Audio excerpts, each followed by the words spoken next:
जय श्री राम। आज मैं आपको कुंडली के अंदर बनने वाले चंद्र के दोष के बारे में बात करेंगे और उसका निवारण क्या है उसके ऊपर भी बात करेंगे। ठीक है, मेजरली कौन कौन से दोष बनते हैं चंद्रमा से उसके ऊपर बात करेंगे। देखो, सबसे पहले जो दोष बनता है वो है केमद्रुम दोष। ठीक है, ये कैसे बनता है वो जान लेते हैं।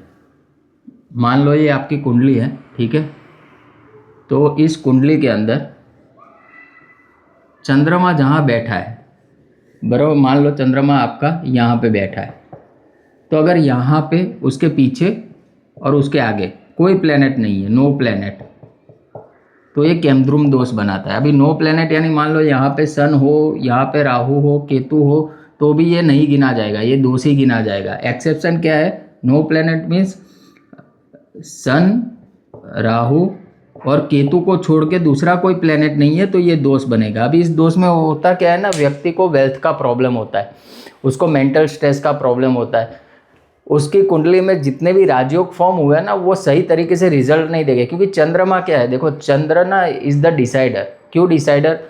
मान लो आपकी कुंडली बहुत अच्छी है, बहुत अच्छी, आपका फर्स्ट लॉर्ड बहुत अच्छी पोजीशन पे है, फिफ्थ लॉर्ड बहुत अच्छी पोजीशन पे है, नाइन्थ लॉर्ड बहुत अच्छी पोजीशन पे है, बट चंद्रमा डिसाइड करता है आपको कौन सी दशा मिलने वाली। आपकी जो लाइफ की पैटर्न है, जो महादशा आने वाली है, it was decided on moon degree.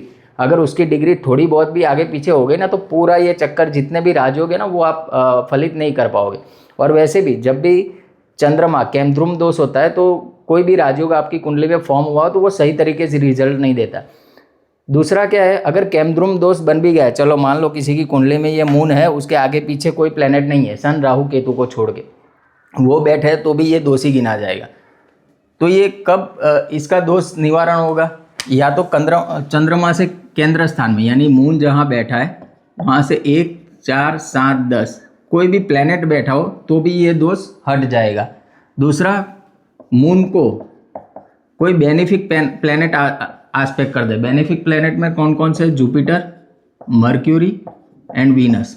ठीक है, इसमें से किसी ने भी चंद्रमा को देख लिया तो ये दोष फलित नहीं होगा, यानी आप बच जाओगे इन शॉर्ट। दूसरा जो दोष होता है वो है पितृदोष।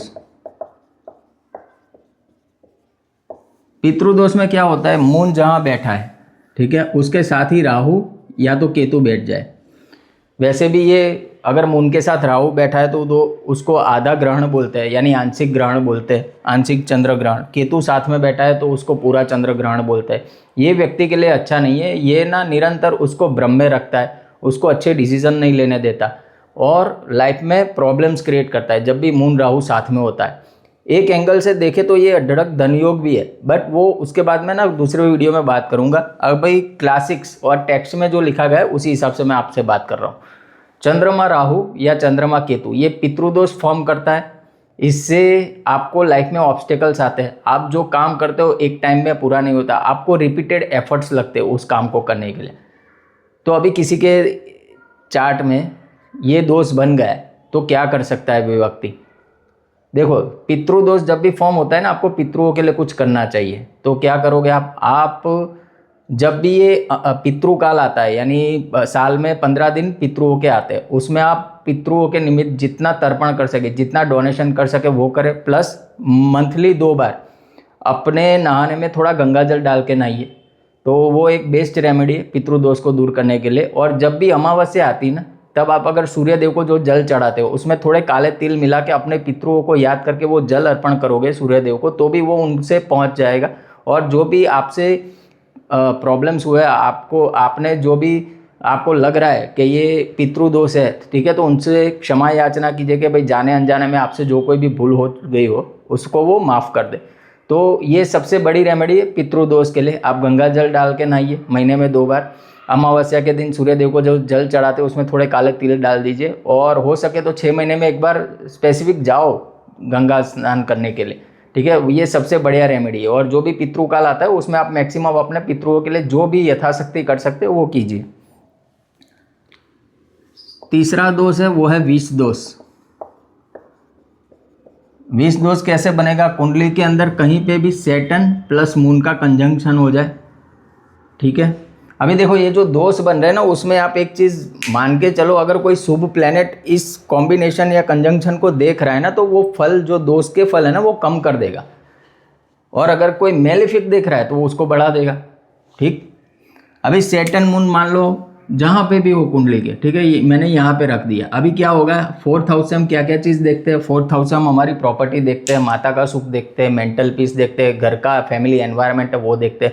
वो सारी चीज़ों में ये अवसाद ला के खड़ा कर देगा, यानी आपको स्ट्रेस में डाल देगा। शनि और चंद्र जब भी साथ में होते हैं, व्यक्ति मेंटल स्ट्रेस में लेता है, कॉन्स्टेंट वो थिंकिंग करता रहता है। ये एक तरीके से मान लो 7.5 इसकी लाइफ टाइम के लिए, क्योंकि जब भी सैटर्न मून से सैटर्न आगे पीछे या उसके साथ बैठ जाए तो उसको 7.5 बोलते हैं। इस व्यक्ति के चार्ट में लाइफ टाइम के लिए 7.5। अभी इसमें क्या करे वो? और दूसरा, अगर ये कॉम्बिनेशन अगर किसी फीमेल के चार्ट में बन रहा है तो बड़ा ही डेंजर है, क्योंकि अगर ज़्यादा मेलिफिक एस्पेक्ट्स हो गए इसके ऊपर, मान लो सैटर्न मून यहाँ बैठा है, राहु कहीं से उसको देख लेता है, मंगल कहीं से उसको देख लेता है, तो क्या करेगा ना, वो ज़्यादा प्रॉब्लम क्रिएट करेगा। और अगर किसी फीमेल के चार्ट में तो ये भी हो सकता है कि उसका पति जल्दी चला जाए और उसको अकेले रहना पड़े। ठीक है, तो इसका हम रेमेडी क्या कर सकते हैं? सबसे पहले तो किसी अच्छे पंडित से आप शनि शांति पूजा करवाइए, वो सबसे बेटर है। दूसरा, आप क्या कर सकते हो, आप मून वाटर पी सकते हो। मून वाटर कैसे पिएंगे?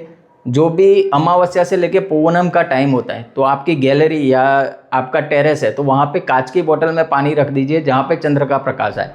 उस चंद्र के प्रकाश में आप पानी पीजिए, यानी सुबह वो पानी पी लीजिए। ठीक है, इसे बोलते हैं मून वाटर। आप क्या कर रहे हो, आपके चंद्रमा को स्ट्रॉन्ग कर रहे हो। सबसे अच्छी रेमेडी है, 7.5 के लिए भी बहुत कारगर है, 20 दोष के लिए भी बहुत कारगर है। चौथा दोष जो है वो है अमावस्या दोष। अभी अमावस्या दोष कैसे बनता है? जैसे 20 दोष सैटर्न मून से बनता है, उसी हिसाब से अमावस्या दोष जो बनता है सन मून से होता है। कुंडली के किसी भी भाव में सन मून साथ में बैठ गए, ठीक है, इसे बोलते हैं अमावस्या दोष। इसमें कुछ कंडीशंस है। अगर मून आपका शुक्ल पक्ष की सप्तमी से लेके कृष्ण पक्ष की सप्तमी तक का है तो वो पक्ष बली है, फिर ये दोष कैंसिल हो जाएगा, फिर ये दोष नहीं गिना जाएगा, ये अच्छा कॉम्बिनेशन गिना जाएगा। बट आपका चंद्रमा क्षीण है, यानी कृष्ण पक्ष की सप्तमी से लेके शुक्ल पक्ष की सप्तमी तक का है, यानी फ्रॉम पूनम टू अमास, तो वो थोड़ा कॉम्प्लिकेटेड है, वो प्रॉब्लमेटिक है। ये व्यक्ति को ना एंगर इश्यूज देता है और जल्दी निर्णय लेने वाला बनाता है और उसमें खुद का ही प्रॉब्लम कर देता है। और अगर ये कॉम्बिनेशन 6ठे 8वें या 12वें में बन जाए तो ज़्यादा डेंजरस है। तो इसके लिए आप क्या कर सकते हो? इसके लिए आपको ना सूर्यदेव को अवश्य जल चढ़ाना चाहिए। दूसरा, चंद्रमा से रिलेटेड जो बीज मंत्र है उनका जाप करना चाहिए। लास्ट में मैं ओवरऑल एक रेमेडी दूंगा जो सब दोष में काम आएगी। 5वां दोष जो बन रहा है वो है सकट दोष। ठीक है, सकट दोष कैसे बनता है?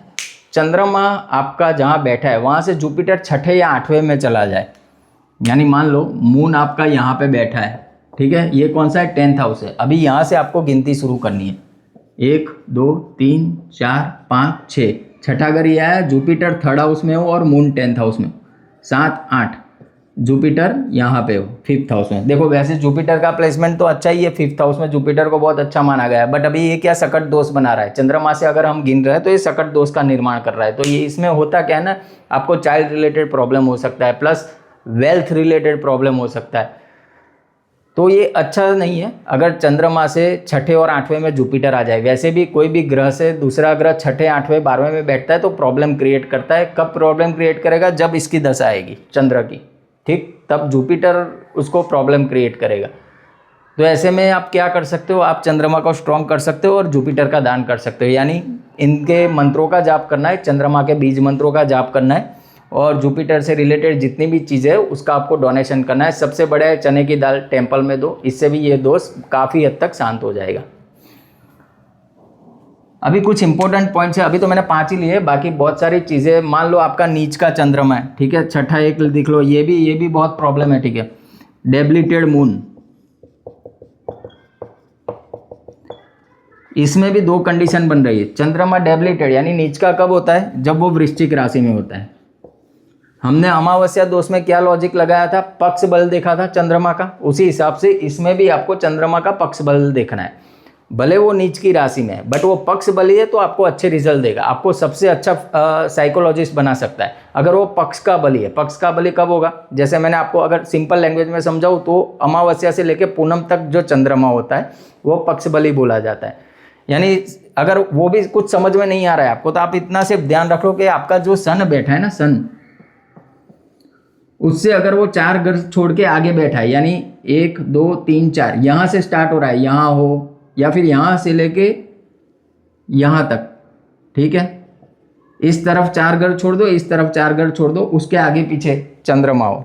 या तो सिंपल लॉजिक देख लो, अमावस्या से पूनम का है तो पक्ष बली है, पूनम से अमावस्या का है तो प्रॉब्लम वाला है, ठीक है। तो और उसमें भी ज़्यादा डेंजर कब है, वो 6th में 8th में या 12th में बैठ जाए, व्यक्ति को पागल भी बना सकता है, इतना डेंजरस है अगर बहुत सारे मेलेफिक एस्पेक्ट्स आ गए उसके ऊपर। दूसरा एक चीज़ और चेक करो आप, आपका मून कौन से किसके नक्षत्र में बैठा है, उसका नक्षत्र लॉर्ड क्या है। अगर नक्षत्र लॉर्ड शनि, राहु या केतु है तो ये भी प्रॉब्लम क्रिएट करता है।